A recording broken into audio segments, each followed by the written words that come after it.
Dubcnn. I'm holding this camera now sideways. You want to know why? There's no deep answer for that. This is Terrace Martin on Dubcnn with Nima. Nima. What the fuck is a Nima? What does Nima mean? What does Nima mean? It doesn't have a meaning. It's a Persian name. It has to have a meaning. No, it was a famous poet. It's a Persian name? Like in our culture, like Jai Shan means like he's a Jai Shan. No. You ever seen a Jai Shan before? No. Me neither. Dubcnn.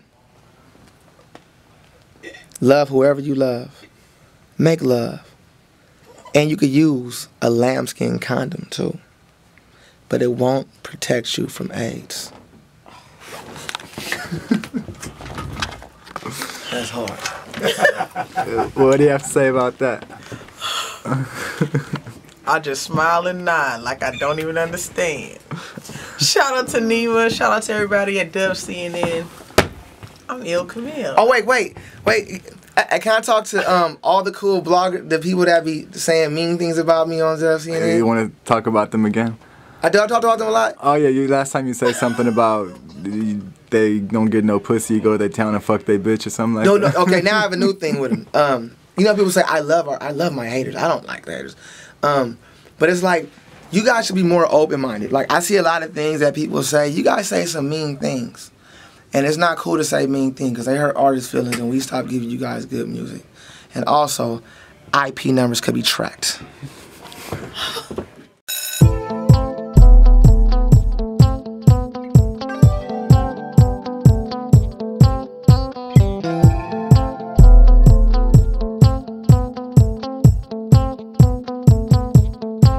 Alright, we're right here with Terrace Martin. You got someone with you right now. Go ahead and introduce her to everybody. I have my sister, power player, chicken wing, 2-piece, cornbread, macaroni and cheese, coon juice, massa, Ill Camille. What's happening? Ill Camille. That's what I have with me today. Ill Camille. She's not ill, she's well though. Ill Camille. Yeah. Alright, now you're up here in the Bay right now. You had a show last night. Yeah. Tell us about that. I had a show with my boy Dubcnn. Dubcnn, come here. Hold on, camera. I gotta tell you who I had a show with. It's my boy Dubcnn. He sings, produces, and raps. And me and him had a show opening up for Slum Village and Dwell at New Parish in Oakland. And I think we did our thing. What you think? And Terrace came out as my special guest, and I just tried to give the Bay Area some LA. You know what I'm saying? Yeah, some the Poncho one, that was LA. You know what I'm saying? And the Cortez. And the Cortez and my LA fitted. Yeah. In the Bay. Okay. Yeah. Now you recently dropped your first project, Pre-Write. Yeah. And that's kind of introducing you to the world right now. For those who haven't heard it yet, how would you describe yourself as a female MC? I'm probably just a real person, and I'm not trying to be like rapper. I'm just trying to be me, like on every track. That's probably why it doesn't sound so congealed. You know, every track was different. I tried to show every little piece of me on everything I did on the Pre-Write. That was my first stab at it. I'm proud of it because I did it on the solo tip. You know what I mean? Hand choosing my beats, going over music that I listened to when my mom was playing it for me, and just rapping over stuff I like. You know, I just wanted to be myself in everything I do. And show people I just don't do 16s. I can write full records. You know what I'm saying? Now, I first heard of you through Maestro when you sent me a song called Skills to Appeal or something like that. Yeah. So, and you know, you've been associated with a lot of dope MCs, and you had a chance to work with a lot of great producers on this project, you know, like Terrace Martin and Battlecat. And the video that was released off the project, I forgot what it was called, but it was the Battlecat track. All I Know. All I Know, that's right. Tell us about the making of that song and working with Battlecat. Maestro had a batch of beats given to him by his brother Battlecat a few years ago, and he stores them. You know, if he doesn't get to them right then, he stores them, and he says, "Since Battlecat's one of your favorite, I'm gonna give you some beats, and you choose what you want to do." So I originally cut All I Know my first few months rapping in 2009, and we sat on it for a little while because he felt like I needed to meet Battlecat myself and present it with them, you know, the record to him myself. I found Brevi through my cousin, and she hopped on it, and by the time I felt like I was developed enough, I presented it to Cat, and he said, "It's your record." He was like, "I did it a long time ago. I didn't know what direction I wanted to go with it. My brother didn't use it. It's yours." So he had me come to his studio. I recut it with a little bit more personality, right. And he mixed it, added the scratches, and that's how it happened. So Maestro can be a shortcut to getting a Battlecat track? Yeah, but it was like a year, you know what I'm saying? Like, I didn't just straight to Battlecat. Because I know he's picky about who he lets rap over his stuff. Right, so. I didn't get that, just because you rap with me, like, I had to wait. Cat didn't know about me right away. So I feel like he gave it to me because he felt like I earned it, and I try to do my best on the Battlecat track. Shout out to Cat. Thank you for my first song. Okay, now Terrace, you're surrounded by rappers every day and people spitting for you. What made you want to get Ill Camille involved in what you do and have her be a part of Locke High too? Her work ethic, and we have a lot of the same interests musically. You know what I'm saying? You know, I'm really not a fan of a lot of the girl MCs that I hear now. You know what I'm saying? So with her, what made me like her, first of all, is like she was just so dope that like I didn't put the female in front of the MC. You know what I'm saying? I think when we do that, it kind of puts it for women, it automatically already strikes them down instantly. Right. Because, you know, like just through the history of the music industry itself, you know, especially with hip hop, it's such a male driven thing that when you put female in front of MC, it already goes like, boom. You know what I'm saying?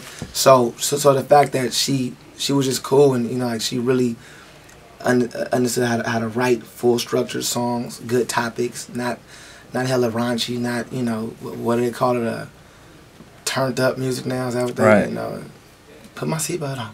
Put my seatbelt on. It was not no cliche bullshit. It was like real. It was real music. It was things I wanted to hear and people around me wanted to hear. And that's what I'm into right now. I'm into being around people that really know how to structure songs and write songs. Well, not even structure, because that's my job to structure the song, but really know how to really do songs to touch people. I want the music that I do and people I do around me. I want the music to outlive us. I don't never want us to outlive the music. Right. And that's the whole thing with me. I want the music to outlive us. I don't never want to outlive music. Now, you got motherfuckers around here doing songs. They be hot on the internet 2 months or on the radio or in the club. Then they get popped, and when they get killed, the music get popped with them. Everything is dead. You know what I'm saying? I want to, like Marvin Gaye, we still playing his shit. You know what I'm saying? Right. You know, DJ Quick, we always been playing this shit. Jay Dilla, rest in peace. He's famous, more famous now than he was, you know? Everybody. And that's the history, though, with John Coltrane. And that you want the music to outlive. I don't think a lot of artists have that no more in our generation, but she's one of the ones that her music will outlive. Well, certain songs will outlive. Some shit she does I don't like. Like some shit I don't like. But a lot of the bulk of the music that I hear her do and the way she writes is no timeline. It's timeless music. And I think that's a big thing that she has. There's only 4 or 5 motherfuckers that have that right now. You know what I'm saying? Okay. In my opinion. I'm not God though. So all right, now you've been going through a lot of transitions in your career throughout the past few years, from doing the Signal Flow and Locke High 1 and Here My Dear, and I feel like you've been really able to find yourself in your music and put out music that defines you as a person. Like I've known you for a while, and I think that Locke High 2 comes really close to who Terrace Martin is as a person. Yeah. Is that how you feel as well about the record? I'm still kinda, yeah. I feel it's my best work thus far. It is the truth today. You know, I don't know what's gonna happen to me tomorrow or a year from now. I'm still getting to know. I still don't really know who Terrace Martin is all the way yet, nor musically. I haven't reached my peak at all. I don't know I don't have a sound to me. You know what I'm saying? I'm searching real hard for something that pleases me in my heart. So I'm forever practicing and trying to get to this higher thing. So my thing is when I give these when I paint these pictures that people call songs or music, I'm throwing them out there just to, I don't even know what the fuck I'm doing. I'm just throwing shit out there really to grasp, and it's working. But at the same time, it's, you know, I mean, it's a fickle thing because I'm still searching for, as personally who I am as a person. I'm still growing, trying to be a better man, a better father, a better musician, better everything. So these are just liner notes to my life. Right. These are just you know, what do you call those things you stick on the refrigerator to remind you about? Yeah, these are just things, those right now. You know. Okay. I don't know, you know, like I always say, music is the only thing you die being a student. Hopefully I reach some type of musical happiness before I pass. If not, I'm sure you guys have enough music to go on. Okay, now you know, we're in an industry where a lot of records are formulated where people make an album and pick out certain features because they think that feature is going to help them get somewhere or whatever. And you know, I've seen people say stuff like, oh, he's got Wiz and Kendrick on the album, he got two of the hottest dudes, and people might think that that's a strategic move, but really that's something that grew organically. Like your relationship with Wiz goes back, and you know, you and Kendrick and all of that. How do you pick the artists that you collaborate with on your projects, and how the features on this one come together? I've just always been fortunate to be around the dope and the hot motherfuckers, period. Like, I don't gotta go through 20 managers and beg for a feature. I don't do songs. I mean, it's business, yeah, but at the same time, I don't go into it like, oh, I think it's him and him. I'm going to, nah, like, yo, these guys are always around. We're always around each other. You know what I'm saying? So, and it may look like it's something, you know, but what it really is just, I'm just part of a bubble that is the bubble. You know what I'm saying? Right. It's just, I don't know how to really go that deep into it. It's just, you know, I don't go into a record, you know, I don't give a fuck about radio. So I don't go into it like, oh, I got to smash. I go into it like, it feels good today, let's put it out. Maybe they'll dance to it at a picnic. I don't go into it, you know, I don't sell my soul to get mixed DJs approval. Right. You know what I'm saying? I don't spend this ridiculous amount of money on a radio record that might fly or might not. That's just not my thing. My thing is just doing music, and hopefully I could touch somebody. I don't give a fuck about nothing else, really. I leave it up to these new motherfuckers that want to, you know, be hot, want to have a radio song and be hot for the next 2 months, and then you gonna focus on a radio song. You only got a few more years. But that Wiz and Kendrick is a record that could go on radio, because guess what? I just did my job, because now you're saying that. I never said that. Right. I'll never say that. The people say it. Usually the people let the people choose. Right. You know, I'm not self-proclaimed, so I don't, you know. If y'all like it, we rolling. I like the record because it reminds me of some 1981 Duran. Right. And I'm a Duran fanatic. You know, anything from the like Duran, Sting, Police, before you know what I'm saying? All that type of music. Like, so that reminds me, like, when I remember seeing MTV and, like, when I was a kid, like 83, 82, I think that was the first kind of year it came out. The videos was always, like, really, like, everybody had mannequins in the motherfucking this, you know. Oh, everything was just that. It reminds me of that type of vibe. You know what I'm saying? And actually, that particular record first, that wasn't for Wiz or Kendrick. I did that for Madonna. Oh shit! I was working with Madonna, so I did that record for Madonna. And that's one of the ones that she didn't take. And Wiz heard it and liked the record, and he hopped on it. And then Kendrick heard it and just liked the record. He hopped on it. So it was one of those things. It wasn't like I'm going to do this. I did that for Madonna. What did you do with Madonna? I must have missed that. She was doing just a project, and I had a plug to her. So, you know, I flew out to New York and was just working. There's a gang of songs for Madonna. And, that's crazy. Yeah. That's hella random too. Like, is something gonna come out of that? Like, are we gonna? She never put the album. I don't think she did vote. She just, I mean, I don't, you know, but she's rich. I was like, really rich. I mean, I'm gonna play with the urban producers, have them just do music for me. So I think it's one of those things. I don't know. Yeah, I heard she was somehow involved with that Rejects group, that record that had that Cat Daddy song. Yeah. I don't know. I know she's I'm a Madonna fanatic though too. Like, I love Madonna. Like, I love Madonna, period. I love Madonna. Her music is a shit. So I was trying to channel that, but with something new. You know what I'm saying? Okay. You know. Got you.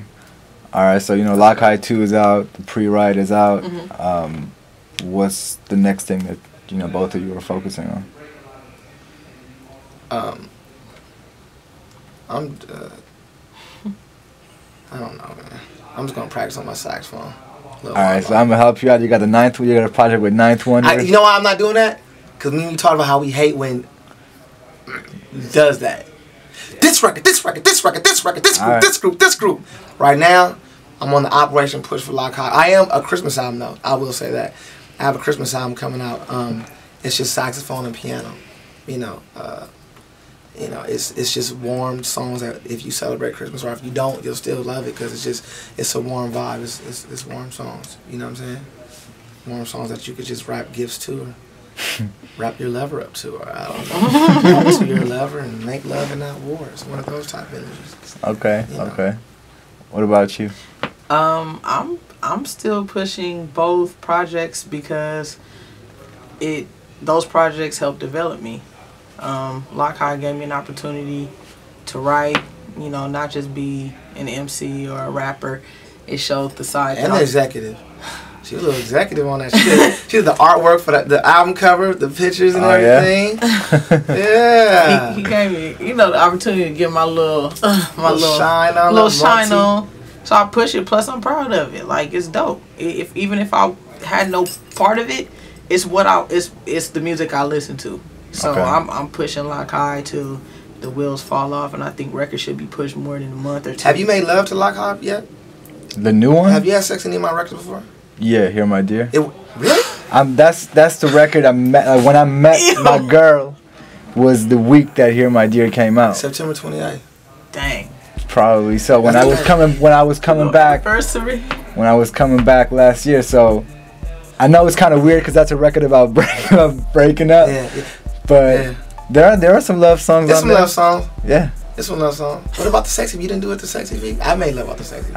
I don't know. The sexy V was some old babies having it off that. Yeah, and the sexy V was done basically on like I tested every song I tested on the sexy V with one girl. The love of my life. You crazy. You crazy. He always has me say that in the interview at some point. He just be saying some random shit. Alright, so what I wanted to ask you also is that when I heard you, I'm sure you've heard this before, but I kind of was reminded of the energy that a Lady of Rage or someone like that brought to the table. Is that something that you don't like hearing because you don't like to be associated with, she's that type of rapper or this type of rapper? I take it a few ways. Like, I think that's, for some people, I think that's their default answer. Like, who else do we have? Right, exactly. But then it's like, for me, since I know female MCs, it's like, dang, you could have compared me to Jean Grey, you could have compared me to Flo Brown, you could, Ty Phoenix, but that's just me knowing. And then I also take it as a compliment because Rage is dope.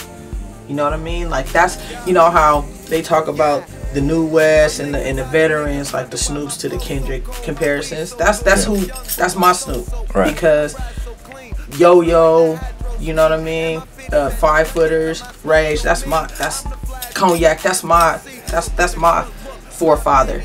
You know what I'm saying? So that's a compliment. Four mothers. I'm sorry, 4 mothers. That's my 4 mothers. And maybe some are fathers though.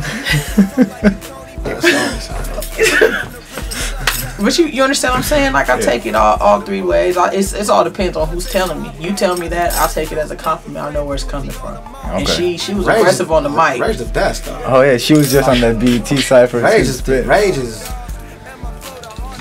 I don't think she ever dropped a week. That's Auntie Rage. So Rage, like, and she'll knock a nigga out. And she's a good mother and everything else. I interviewed her a few years ago and she said she used to wrestle Daz and Corrupt back in the day. Oh, dang. If you listen to the Tip Off, which was the second video I put out, I started my first 4 bars with something she did. It's the Tip Off because I'm about to rip off. Rage is knocking lips off. That's Rage. Traveling like a spitfall, I hit you. That was for her. That was just me showing her, like I see you. Like, I'm never gonna do music and not pay homage back. That's just what it is. That's a compliment. Well, I really hope that you get everywhere that you want to go to. You really definitely surrounded by the right people. Yeah. From the Maestros to Terrace and all, and Battlecat and all that. You're definitely surrounded by the right people. So we'll be looking out for any new projects coming out. Punching on them, really. Oh yeah, that's right. Yeah. Yeah, I mean, Locke High 2 was kind of quarterbacked by some of the hottest dudes, doing it right now. So Really, me, her, and Punch put Locke High 2 together. Punch is my mentor, and I'm blessed because I'm not of the TDE brand or camp, and he you know, takes me under his wing like I am, and been doing that before Locke High. That was the thing. It's been years, so I appreciate. Oh yeah, I mean when I talked to Kendrick like 7-8 months ago, he brought you up when I asked him about Dope MC. So thank you. You shout out to Kendrick. The artist definitely know what's up. Weak.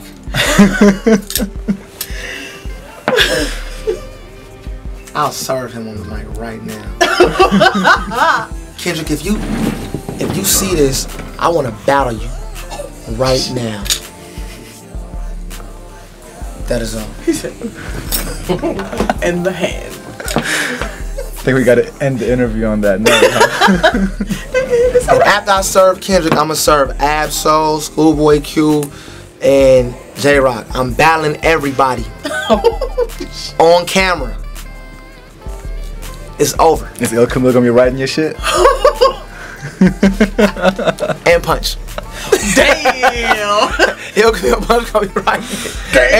And matter of fact, for anybody to serve Kendrick Lamar right now, he has to write the rap. Kendrick write his raps, he can serve you with. No, I'm gonna say for anybody to serve Kendrick Lamar right now, he would have to write your raps. God bless you.